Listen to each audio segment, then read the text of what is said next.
Хәерле сәгатьтә, кадерле дуслар, мына интернет селтәрендә утырган дуслар, ошо карантин вакытында мин дә һеҙҙе үҙемдең белгәндәремде бер халык көйө тарихы һәм йыры менән таныштырып үткем килә. Ул да булһа башҡорт халык йыры «Һарыла сәс» дип атала. Был инде рәүәйәтенә килгәндә, борон беҙҙең ата-бабаларыбыҙ әрме хеҙмәтендә, хәрби хеҙмәттә 25 йыл хеҙмәт иткәндәр. Улар әрмегә киткән саҡта бала-саға, ҡыҙ-ҡырҡын, ололар, янсыҡ, тәңкә бүләк итеп һәм йәштәр һөйөү хисен белдереп, балдаҡ бүләк итеп, имен-аман ҡайтыуҙарын теләп тороп ҡалғандар.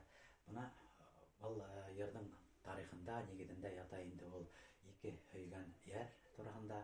Һарыла сәс йыры, һары сәсле, матур Баҙиян исемле ҡыҙыҡай тороп ҡала тыуған яғында, һуғышҡа китә Ишниял исемле егет.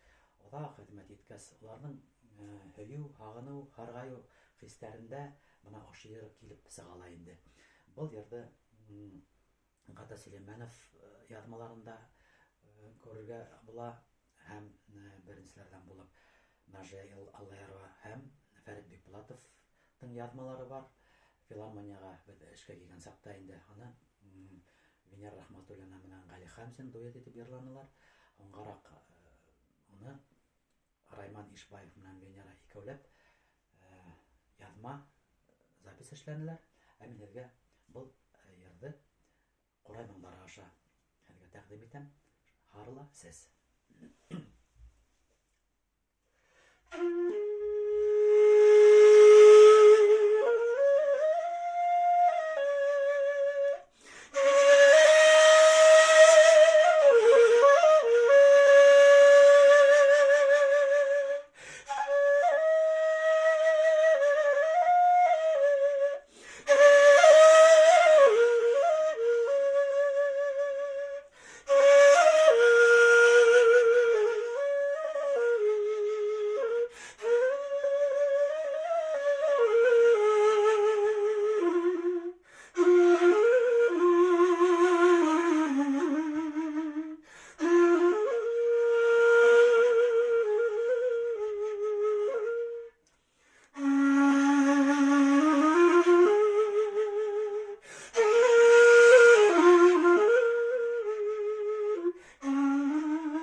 Дигән йыр булды, көй булды.